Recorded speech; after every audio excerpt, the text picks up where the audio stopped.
Hi, I'm Payam from Payam Data Recovery. Today we recovered the data from this iPhone 7 from one of our customers here in Sydney.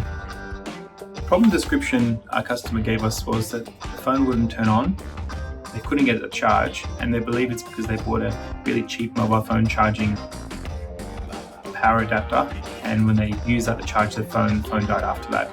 And they said it was an iPhone charger, but it wasn't a genuine one.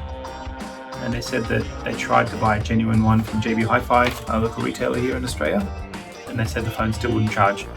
Now the good news is that this customer actually brought us their own portable USB hard drive, which is this one over here, and we managed to back up all the data and recover everything onto that hard drive.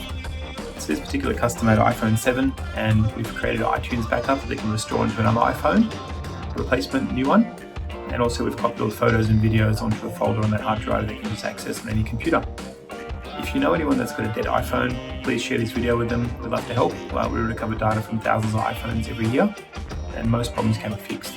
This particular one wouldn't turn on, wouldn't charge. It's actually electrically damaged internally, and the majority of phones that we get in our office here are actually dead. They just won't turn on, won't charge.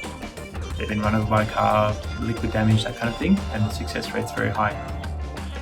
Excuse me. The cost of our data recovery service is $650 Australian dollars, including GST. We don't charge you unless we're successful. You don't have to pay anything now. So if you need our help, please ask a question and contact us.